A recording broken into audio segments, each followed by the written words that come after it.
What are the things you want to do in the next 10 years? What are the things that are still on your bucket list, or is that not how you look at your work? It's sort of not, because something comes up and I think, oh my God, this is it. Yeah. You feel it.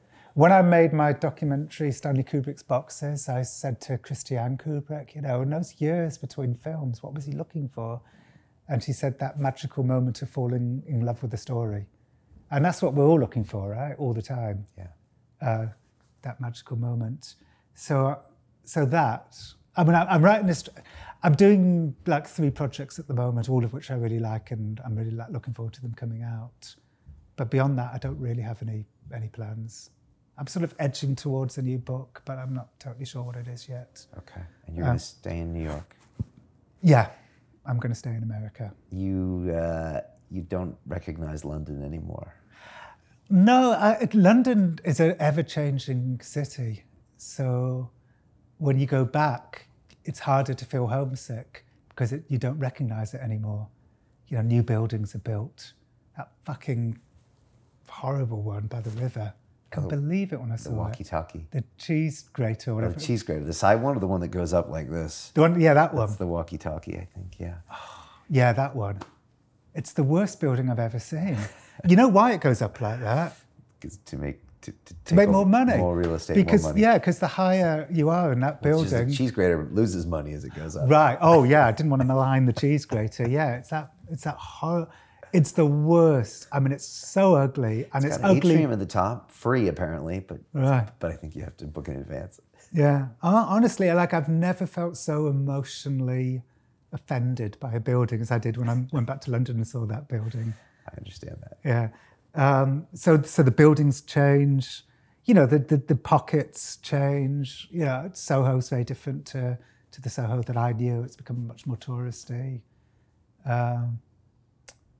There's certain things about British culture I don't like. Such as? Well, we touched on it before. I really hate the de facto oppositional nature of pretty much all British culture. Everything from Have I Got News for You through to Radio 4. But it's not just about politics. Of course, you should be holding politicians to account or people who do malevolent things in the world. I mean, Graham Linehan was on Newsnight last night and I watched it. And, she, gave him a hard time, and deservedly so, because he spreads toxicity in the world. He's a big, anti-trans activist or gender-critical feminist. Okay. But they take that oppositional shit to fucking everything.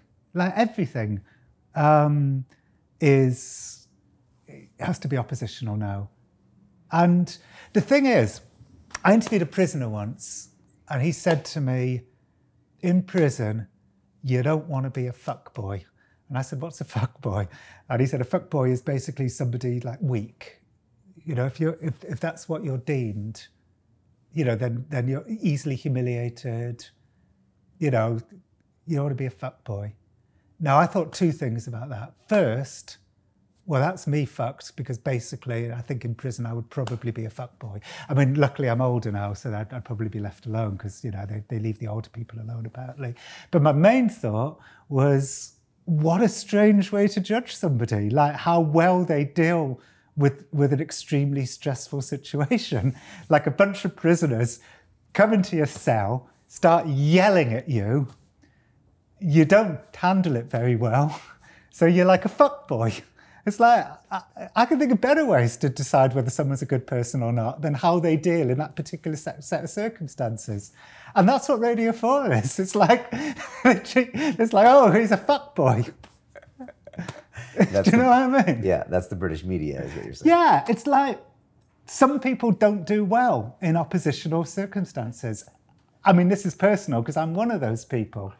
I did a podcast in Canada not long ago, and he was oppositional towards me, and I didn't do well. I do much better in situations like this where people just talk. Being put in a corner and yelled at by, Ian Hislop. It's fuck that. It's fuck, if you're good at it, if your brain works well in that situation, then you're really rewarded for that in British culture.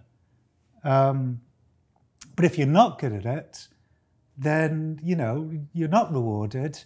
And it's a very arbitrary way to judge somebody, whether or not they're a fuckboy. I can think of lots of better ways to judge someone than whether or not they're a fuckboy. I'd say whether or not they're a fuckboy, I realise I'm saying that word quite frequently, it's a very minor part of somebody's emotional makeup. It shouldn't be that. You know, in a way, I wish I could, you know, write about that. Because, well, maybe I will. But if I can find a good way in, I probably would. Is that the American media too, to a certain extent? Less so.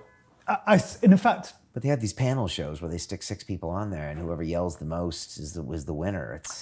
It feels different. It's more. I mean, I watch CNN basically. I watch Anderson Cooper, Erin Burnett, and then I watch Rachel Maddow, and on MSNBC, and Jake Tapper on CNN.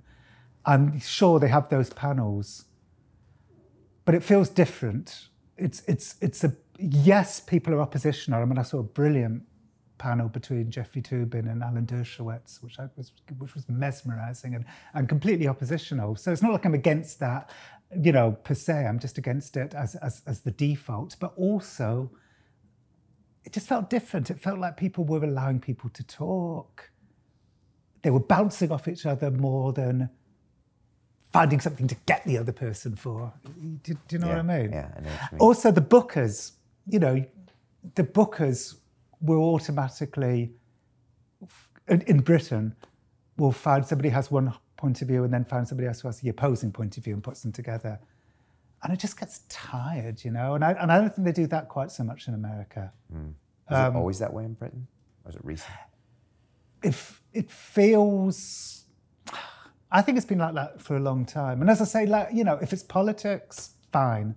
You know, if it's people who have power over other people. But not when it's Piers Morgan in the morning. Yeah, not when it's culture or,